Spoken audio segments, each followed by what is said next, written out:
compañeros? Mi nombre es José Ángel Rincón y en esta ocasión vamos a presentar algunos datos generales de diferentes tipos de instituciones, tal como lo son las sociedades de responsabilidad limitada, las sociedades cooperativas, las sociedades civiles y las asociaciones en participación. El objetivo principal es dar a conocer un poco más a detalle los aspectos generales de cada una, tal como lo puede ser el concepto, las características, los tipos de aportaciones y responsabilidades de cada una de estas. Comencemos.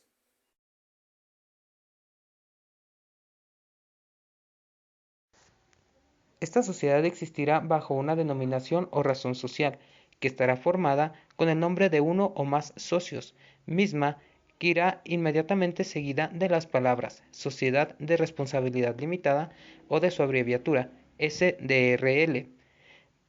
Esta estará constituida entre socios que solamente estarán obligados al pago de sus aportaciones, sin que las partes sociales puedan estar representadas por títulos negociables a la orden o al portador, ya que solo serán credibles en los casos y con los requisitos que establece el artículo 58 de la Ley General de Sociedades Mercantiles. Sus características son: 1.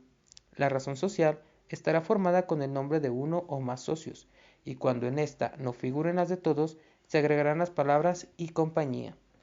2. El ingreso o separación de un socio no impedirá que continúe la misma razón social. Sin embargo, si el nombre del socio que se separa figura en la razón social, se agregará la palabra sucesores. 3. El uso de la razón social corresponde a todos los administradores, salvo que en la escritura se limite a uno o varios de ellos. 4. El capital social no se podrá repartir sino después de la disolución de la compañía y previa a la liquidación respectiva. No tendrán más de 50 socios. 6.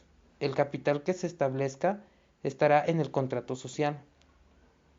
7. Su constitución o aumento de capital no se podrá llevar a cabo mediante suscripción pública. 8. Para la cesión de las partes sociales bastará el consentimiento de los socios que representen la mayoría del capital social. 9. Cada socio no tendrá más de una parte social. 10.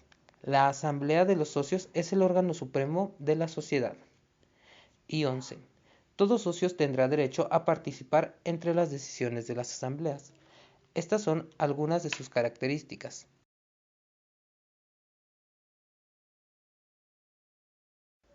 Este tipo de sociedad solamente permite aportaciones en efectivo, las cuales formarán el capital social, ya que estará integrado con las aportaciones de cada socio.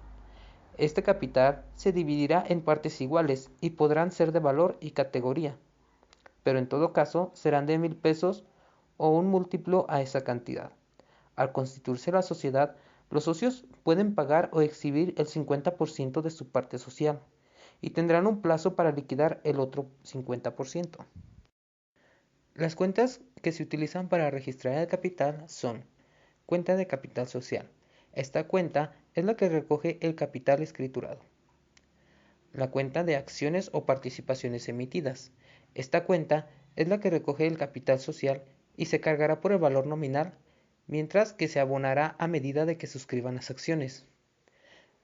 El capital emitido o pendiente de inscripción. Recoge el capital social y en su caso prima de emisión o asunción de acciones o participaciones con naturaleza de patrimonio neto emitidas y pendientes de inscripción en el registro mercantil. Y la cuenta de bancos. Esta cuenta contendrá el monto del capital exhibido. Aportaciones suplementarias. Cuando así lo establezca el contrato social, los socios, además de sus obligaciones generales, tendrán la de hacer aportaciones suplementarias en proporción a sus primitivas aportaciones. En los aumentos de capital se observarán las mismas reglas de la constitución de la sociedad.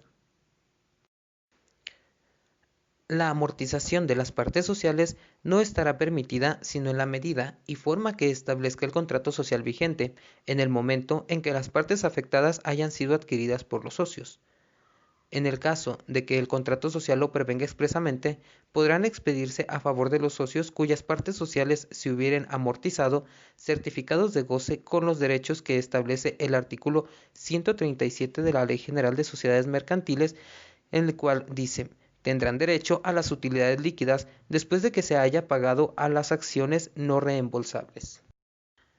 En el contrato social podrá estipularse que los socios tengan derecho a percibir intereses no mayores del 9% anual sobre sus aportaciones, aun cuando no hubiere beneficios, pero solamente por el periodo de tiempo necesario para la ejecución de sus trabajos, sin que en ningún caso dicho periodo exceda de 3 años. Estos intereses deberán cargarse a gastos generales.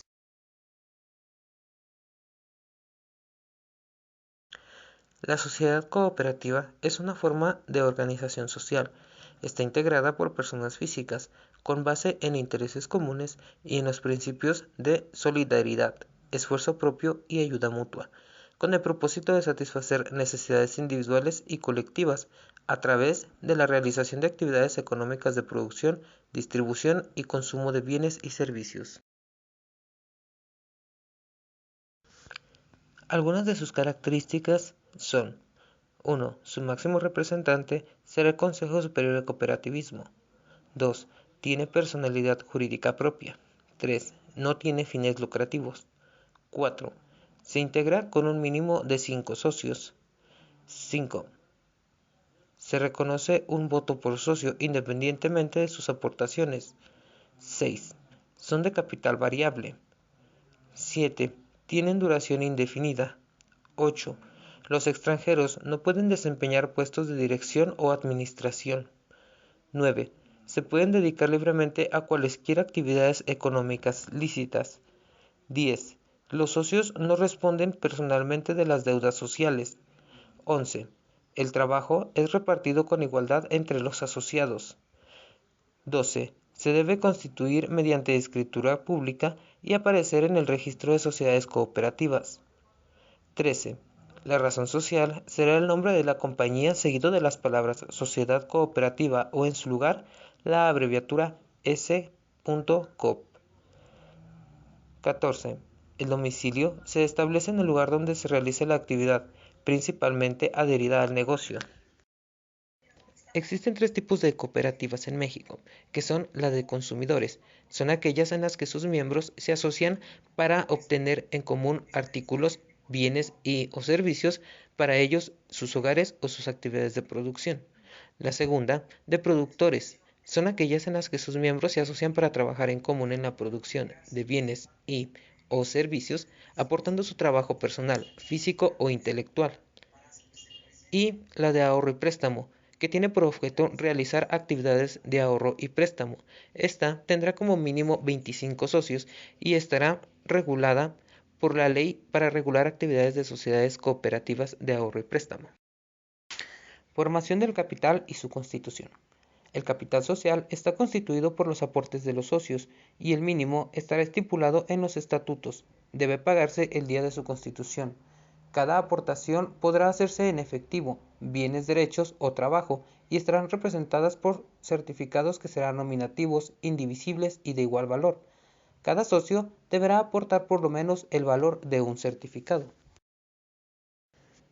La constitución de la sociedad deberá realizarse en asamblea general que celebren los interesados, y en la misma se levantará un acta que contendrá datos de los fundadores, nombre de las personas que hayan resultado electas para integrar los consejos y comisiones y las bases constitutivas. Los socios deberán acreditar su identidad y ratificar su voluntad de constituir la sociedad. Las bases constitutivas de las sociedades contendrán denominación y domicilio social, objeto social, los regímenes de responsabilidad limitada o suplementada de sus socios, la forma de constituir o incrementar el capital social, los requisitos y procedimiento para la admisión, exclusión y separación voluntaria de sus socios, la forma de constituir los fondos sociales, monto y objeto, además de las reglas de su aplicación, las áreas de trabajo que vayan a crearse y reglas para su funcionamiento, la duración del ejercicio social, mismo que podrá coincidir con el año del calendario, los derechos y obligaciones de los socios, las formas de dirección y administración interna, las demás disposiciones necesarias para el buen funcionamiento de la sociedad, siempre que no se opongan a lo establecido en la Ley General de Sociedades Cooperativas. El fondo de reserva se constituirá con el 10 al 20% de los rendimientos que obtengan las sociedades en el ejercicio social. podrá ser delimitado en las bases constitutivas. No será menor del 25% de capital social en las sociedades cooperativas de productores y del 10% en las de consumidores. En las sociedades cooperativas de ahorro y préstamo deberá constituirse por lo menos con 10% de los excedentes que se obtengan en cada ejercicio social. Este fondo podrá ser afectado previa a la decisión de la Asamblea General. Será manejado por el Consejo de Administración con la aprobación del Consejo de Vigilancia. El Fondo de Previsión Social se constituirá con la aportación anual del porcentaje que sobre los ingresos netos sea determinado por la Asamblea General, y el Fondo de Educación Cooperativa será constituido con el porcentaje que acuerde la Asamblea General, pero en todo caso, dicho porcentaje no será inferior al 1% de los excedentes netos del mes. Estas sociedades tendrán dos tipos de libros sociales, que es el libro de actas, el cual recabará las actas de acuerdos de la sociedad, tanto en sesiones ordinarias como en extraordinarias, y el libro de contabilidad, que tendrá los datos contables de la sociedad con el objetivo de tener la información actualizada de la situación contable y financiera de la sociedad. Las disposiciones fiscales de la misma son: todos los actos relativos a la constitución y registro de las sociedades cooperativas estarán exentos de impuestos y derechos fiscales de carácter federal. Para este efecto, la autoridad competente expedirá las resoluciones fiscales que al efecto procedan. La asociación en participación es un contrato por el cual una persona concede a otras que le aportan bienes o servicios una participación en las utilidades y en las pérdidas de una negociación mercantil o de una o varias operaciones de comercio. Sus características principales son: no tiene personalidad jurídica ni razón social o denominación. Debe constar por escrito y no estará sujeto a registro. Se fijarán los términos, proporciones de interés y demás condiciones en que deban realizarse. El asociante obra en nombre propio y no habrá relación jurídica entre los terceros y los asociados. Las pérdidas que correspondan a los asociados no podrán ser superiores al valor de su aportación. Estas funcionan, se disuelven y se liquidan, a falta de estipulaciones especiales por las reglas establecidas para las sociedades en nombre colectivo.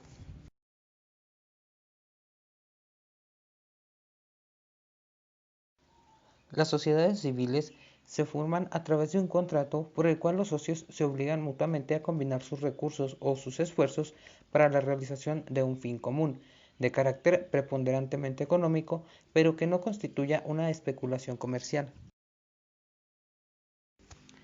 Los aspectos contables de estas sociedades son: llevar los sistemas contables, expedir y recabar los comprobantes fiscales, retener y enterar el impuesto a cargo de terceros y exigir el comprobante respectivo. Los registros o asientos contables deberán cumplir con los requisitos que establezca el reglamento. Se llevarán en medios electrónicos y la información deberá estar disponible en el domicilio fiscal del contribuyente. No son contribuyentes de ISR las instituciones de asistencia o de beneficencia, las sociedades o asociaciones de carácter civil que se dediquen a la enseñanza, aquellas dedicadas a la investigación científica o tecnológica, las organizadas sin fines de lucro y autorizadas para recibir donativo, aquellas constituidas únicamente con el objeto de administrar fondos o cajas de ahorro, las asociaciones o sociedades civiles organizadas con fines políticos o asociaciones religiosas, las que otorguen becas, las de colonos y las que se dediquen exclusivamente a la administración de un inmueble en propiedad en condominio, las que comprueben que se dedican exclusivamente a la reproducción de especies en protección y peligro de extinción y a la conservación de su hábitat. En México existen diversos tipos de sociedades mismas que por su objetivo social o el ramo del negocio se pueden clasificar en las que se encuentran regidas por las leyes mexicanas, como lo es la Ley General de Sociedades Mercantiles, Ley General de Títulos y Operaciones de Crédito, Ley General de Sociedades Cooperativas, el Código Civil, Código Fiscal y Código de Comercio. Yo soy José Ángel Rincón y espero esta información te haya sido de utilidad.